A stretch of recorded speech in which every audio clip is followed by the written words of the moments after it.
C'est une position de guerre, ça. C'est pas une position de maintien de l'ordre d'un pays démocratique.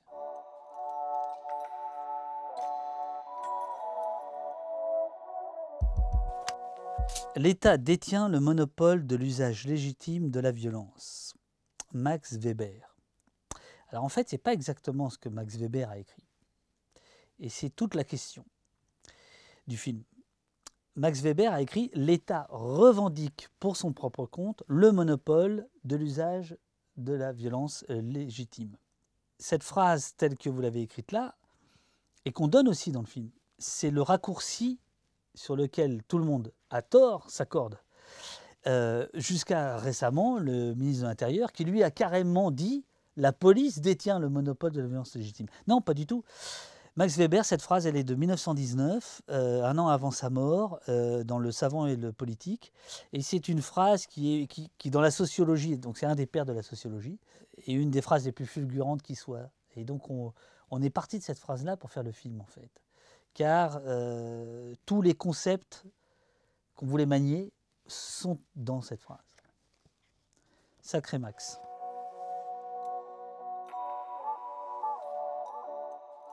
Ça, ce sont les Voltigeurs. 1986, quartier latin. Là, on voit en fait qu'il y avait le pilote qui donnait des coups de botte et celui qu'on appelle le voltigeur qui donnait des coups de bâton. On voit le bâton ici. C'est évidemment Malik Osekin. Et il se trouve que moi, je suis pas loin de cette photo. En fait, je suis pas loin du quartier latin. J'ai 18 ans et j'ai ces gens-là aux trousses suite à une dispersion.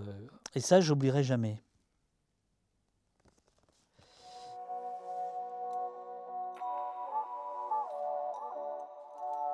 Place des Invalides, 23 mars 2006. Donc là, on a une compagnie de CRS, des barrières anti-émeutes, la place des Invalides. Et là, on est pendant le CPE, en 2006. L'intérêt du CPE, d'un point de vue maintien de l'ordre, c'est qu'il arrive un an après les émeutes de 2005 dans les quartiers, émeutes que les renseignements généraux de l'époque appelaient soulèvement populaire des quartiers, c'est-à-dire que reconnaissaient qu'il y avait un aspect politique et pas uniquement délictuel à ces événements. Et donc là, c'était intéressant en 2006 de voir comment les mêmes policiers qui avaient géré les révoltes des banlieues travaillaient dans le centre-ville. C'est un grand moment de fiasco pour la police. C'est le début de l'hybridation de ce qu'on appelle les BAC avec les corps constitués, CRS, gendarmes mobiles, etc.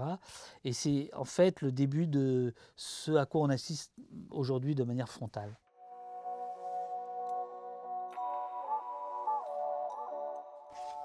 Alors, Mantes-la-Jolie. Mantes-la-Jolie, 6 décembre 2018. 151 lycéens agenouillés dans la boue, le froid, la pluie, entravés pour certains. Il y a eu quelques échauffourées devant un lycée. Et puis il y a cette scène avec un policier qui la filme. Cette image vient de ce policier. Et qui non seulement filme, mais ajoute cette phrase « Voilà une classe qui se tient sage ».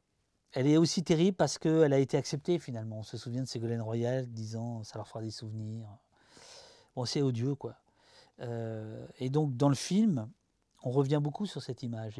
Et il y a un policier qui en parle avec beaucoup de calme, de retenue et pour moi d'intelligence, quoi. Et qui donne, par exemple, une explication en disant si on en arrive là, c'est que le travail a été mal fait. Voilà.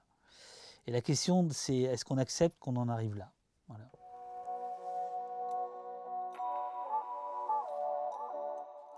Là, il y a plusieurs choses en fait. Il y a l'immense paradoxe dans lequel nous sommes aujourd'hui. On a d'un côté des policiers qui sont non identifiables, c'est-à-dire que ça va être très difficile de se retourner contre eux s'il y a eu un problème. Et puis en face, on a un manifestant qui les filme effectivement, là, c'est ce qui fait qu'un pays qui se tient sage peut exister. Il y a le chant et le contre-chant. Il y a les deux. C'est un élément qui a totalement perturbé la ritualisation des manifestations et qui fait qu'aujourd'hui, enfin, la question des violences policières, des violences d'État est documentée et donc abordée.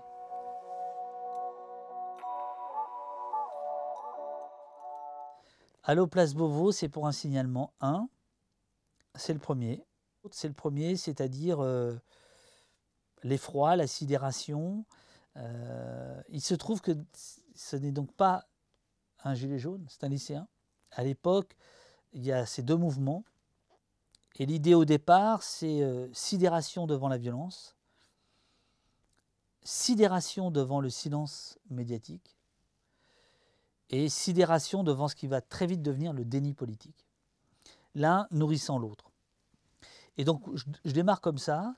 Alors, on voit d'ailleurs que je n'ai pas encore tout à fait trouvé la forme parce que j'ai le titre, mais après, je vais très vite, au bout de 2-3 jours, contextualiser, sourcer, dire à tel endroit, etc. etc.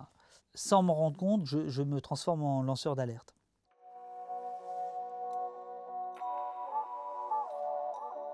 Ah bah ça, c'est l'affiche du film à l'international. On est rue de Rivoli, à Paris. C'est l'acte 5 des Gilets jaunes. À la mi-décembre, l'État, par la voix de son préfet, puisque le préfet, c'est le représentant de l'État, décide de jeter tous les moyens possibles. Donc, on voit apparaître ces chevaux qui sont là pour figer la situation, qui sont très impressionnants. C'était aussi le moment où on avait ressorti, la gendarmerie avait ressorti des véhicules blindés légers qui n'avaient pas servi depuis le Kosovo, qui étaient un peu rouillés. Ils avaient mis ça sur les Champs-Élysées pour sidérer, etc. C'est du spectacle.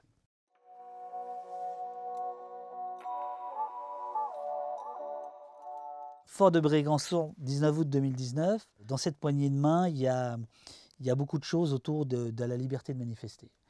À gauche, côté russe, vous avez une société dont la police est dite préventive, c'est-à-dire qu'elle arrête avant, par préventivement. Et à droite, vous avez Macron, une police répressive qui tape sur le manifestant quand il sort des schémas préétablis, etc. Et en fait, ces deux visions sont en train de se noyer et le film porte là-dessus. Ne parlez pas de répression ou de violence policière, ces mots sont inacceptables dans un état de droit. La question des violences policières, elle acquiert une centralité dans les quartiers populaires qui ont servi de laboratoire. Voilà une classe qui se tient sage. La démocratie, c'est pas le consensus, c'est le dissensus. Nous ne pouvons pas être tous d'accord. Quand je vois ces gens, et on va encore accuser la police sur ce coup-là d'être violente. L'idée des signalements, c'était de provoquer le débat. Le roman de raconter le débat. Et le film de nourrir le débat. C'est ça l'idée. Donc le film, c'est une analyse collective de laquelle je disparais complètement. Il y a évidemment un point de vue, un parti pris, mais il y a des policiers, il y a des historiens, il y a des sociologues, il y a des gens qui ont éborgné, d'autres qui sont éborgnés. Il y a tout ça. Et l'idée, c'est de dire, c'est les images qu'on vient de voir, c'est que c'est des images qui valent tellement plus que le scroll, l'oubli instantané. C'est des images de cinéma. Il faut les voir sur grand écran. Il faut s'arrêter sur ces images.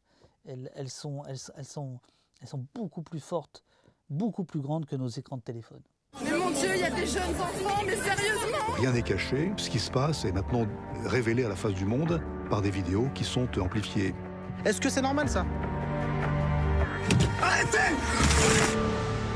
Ce qu'on peut appeler une police républicaine, c'est justement une police qui est au service du peuple et non pas au service de l'État.